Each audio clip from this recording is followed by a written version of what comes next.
बिस्मिल्लाहिर्रहमानिर्रहीम, अस्सलाम वालेकुम। स्टूडेंट्स, उम्मीद है कि आप खैर से होंगे, सेहत और सलामती के साथ होंगे। हम इनवर्टिब्रेट एनिमल्स का आज एक और फाइलम पढ़ने जा रहे हैं, फाइलम इकाइनोडर्मेटा। इनको इकाइनोडर्म्स क्यों कहा जाता है?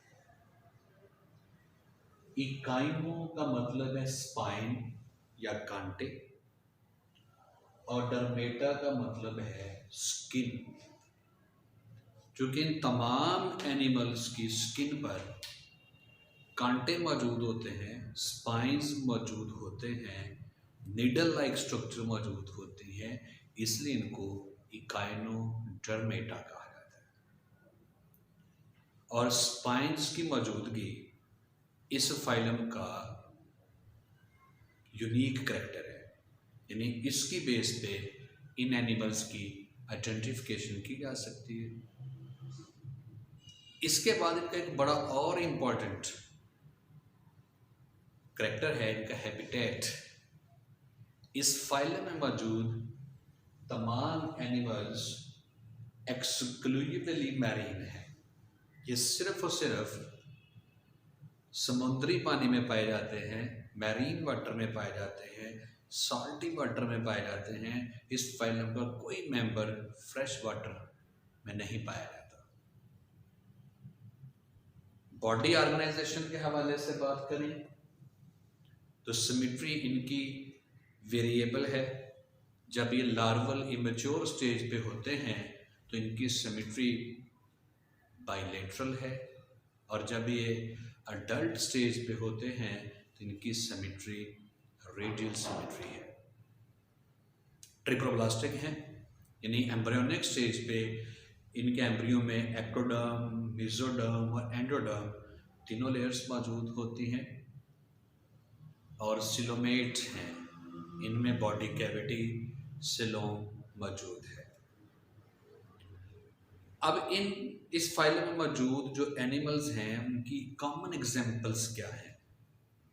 कॉमन एग्जांपल में हमारे पास स्टारफिश है, और अगर हम स्टारफिश को ड्रॉ करें तो कुछ इस तरह की स्ट्रक्चर होती है स्टारफिश की कि बॉडी का ये सेंट्रल पोर्शन है डिस्क लाइक, इसको सेंट्रल डिस्क कहा जाता है, और इसी हिस्से में इसके तमाम मेजर बॉडी ऑर्गन और सिस्टम मौजूद होते हैं। फिर इस सेंट्रल डिस्क से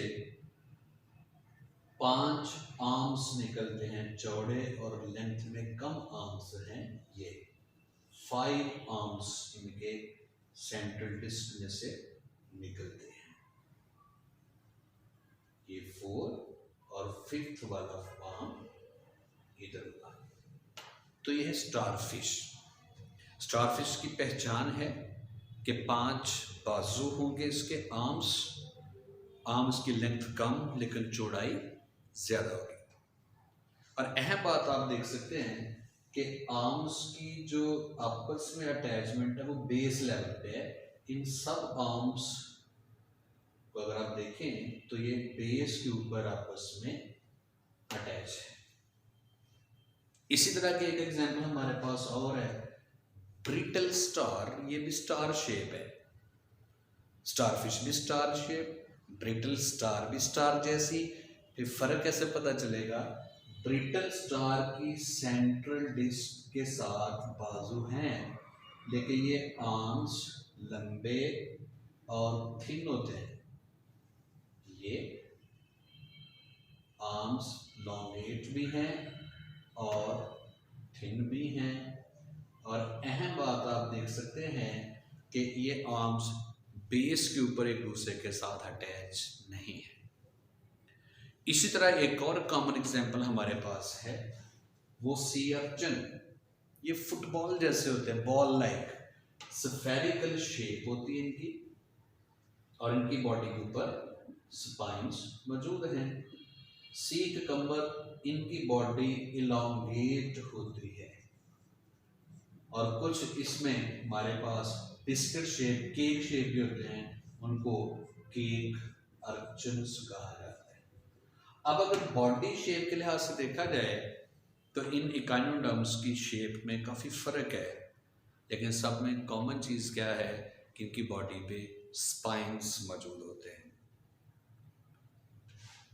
इकाइनोडर्म्स की बॉडी शेप इस तरह की है कि उनमें वाज़े तौर पे डार्सल और वेंट्रल सरफेस का फैसला करना मुश्किल है। जैसे सी अर्चिन बॉल लाइक है, अब इसकी डार्सल और वेंट्रल सरफेस का फैसला आप कैसे करेंगे? इसलिए इन एनिमल्स में डार्सल और वेंट्रल जैसी टर्मिनोलॉजी हम यूज़ नहीं करते, उसकी जगह हम दो टर्म्स यूज़ करते हैं, ओरल एंड एपोरल। जिस सरफेस में माउथ मौजूद होगा उसको ओरल कहा जाएगा और उसके जो अपोजिट होगी उसको एपोरल कहा जाएगा। एपोरल का मतलब है अपोजिट टू माउथ। इसी तरह स्टारफिश को देखें तो स्टारफिश की बॉडी के जिस साइड पे माउथ मौजूद होगा उसको आप ओरल कह देंगे और इसकी जो अपोजिट सरफेस होगी उसको एपोरल कहा जाएगा। तो डार्सल वेंट्रल के टर्म्स हम यूज़ नहीं करेंगे, हम ओरल और एपोरल के वर्ड्स यूज़ करेंगे।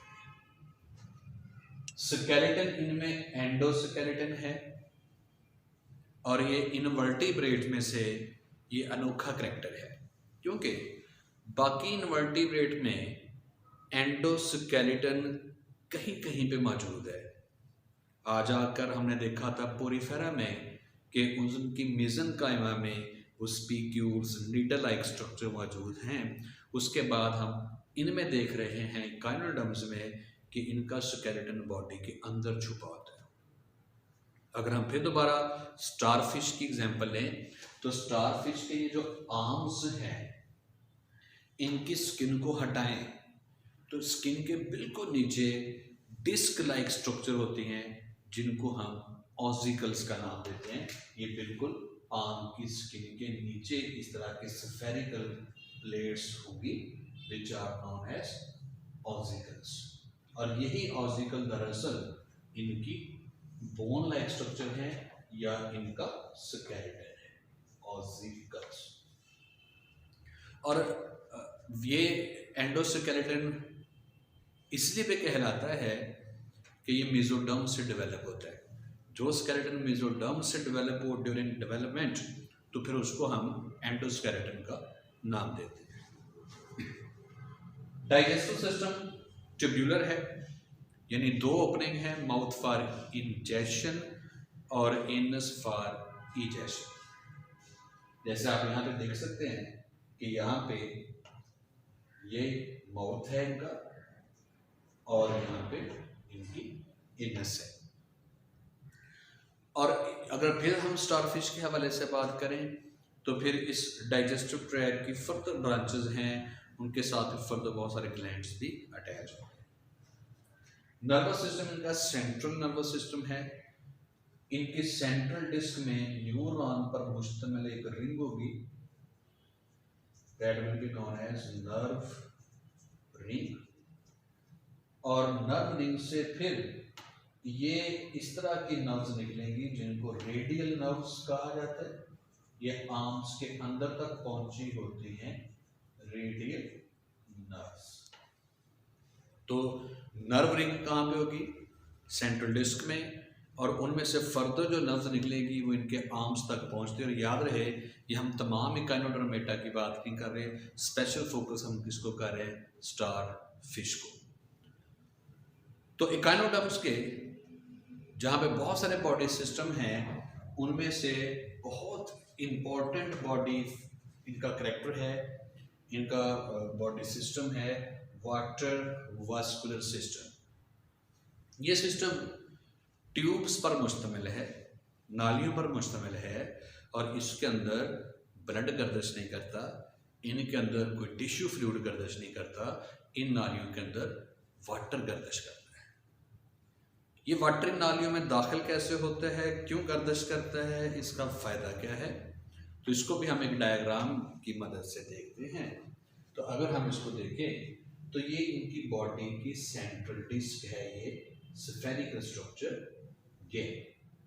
ये सेंट्रल डिस्क है। और सेंट्रल डिस्क के अंदर एक रिंग शेप कैनाल होगी। इस रिंग शेप कैनाल को रिंग कैनाल ही कहा जाएगा इसकी शेप की वजह से।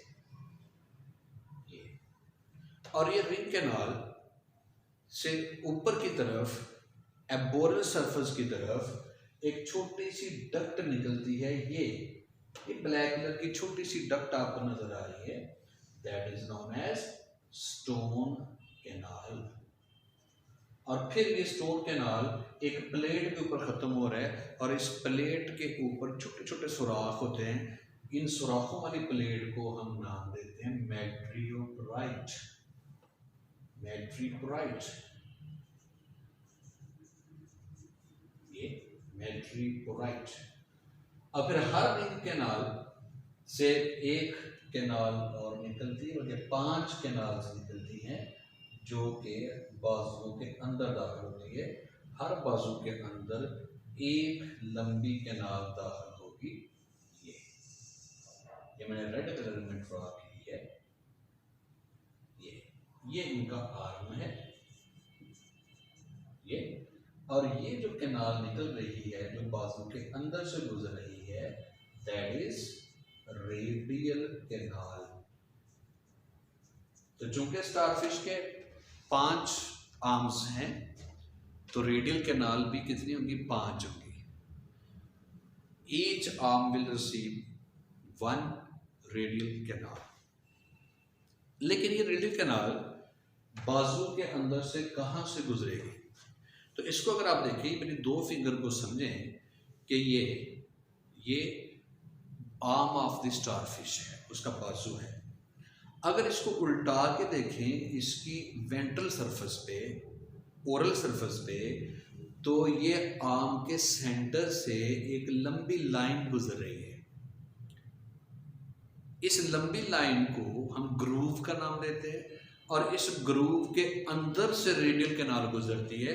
ये मैं रेडियल कैनाल की पोजीशन आपको बता रहा हूं। तो हम स्टारफिश को लेंगे, उसकी वेंट्रल या ओरल सरफेस को उठाएंगे तो बाजू के सेंटर में एक लंबी गहरी लाइन नजर आएगी, दैट इज ग्रूव, और इस ग्रूव के अंदर से रेडियल कैनाल गुजरती है। अब रेडियल कैनाल की राइट और लेफ्ट साइड पे फिर छोटी छोटी कैनाल्स होगी। इन कैनाल्स को लेटरल कैनाल कहा जाता है, लेटरल कैनाल। और फिर हर लेटरल कैनाल के साथ कप शेप स्ट्रक्चर लटक रही होगी, that are known as tube feet. ये ट्यूब फीट। और इसको अगर हम एक और एंगल से देखें तो आप देख सकते हैं ये मैट्रियोपोराइट है। मैट्रियोपोराइट, ये है रिंग कैनाल, ये है रेडियल कैनाल, और ये है लेटरल कैनाल, और ये ट्यूब फुट है। अब ट्यूब फुट जो है इसके एक्चुअली 2 पार्ट होते हैं। ये जो फूला हुआ ऐसा नजर आ रहा है इसको हम कहते हैं ampulla, that is known as ampulla. और ये जो नीचे कप शेप स्ट्रक्चर है इसको एक्चुअली हम ट्यूब फुट कहते हैं, ट्यूब फुट। अब आप देख सकते हैं कि वाटर जो है सराउंडिंग एनवायरनमेंट में से वाटर पहले मैट्रियोपोराइट में दाखिल होगा, वहां से वाटर स्टोन कैनाल, फिर रिंग कैनाल में से होता हुआ रेडियल कैनाल, और रेडियल कैनाल में से ये वाटर एंटर हो जाता है ट्यूब फीट के अंदर।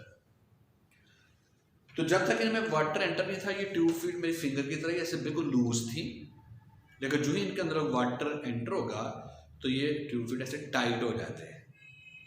तो फिर यहाँ पे वाटर को गर्दिश करवाने का पर्पस क्या है कि ये वाटर ट्यूब फीट के अंदर दाखिल हो और जो ढीले ढाले ट्यूब फीट हैं वो अकड़ जाए।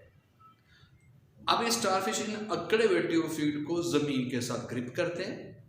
अगर स्टारफिश साले समुंदर पे रेत के ऊपर है या पानी की गहराई में किसी पत्थर के ऊपर है, चट्टान के ऊपर है, तो ये ट्यूब फीट की मदद से उस जगह को ग्रिप कर लेती है।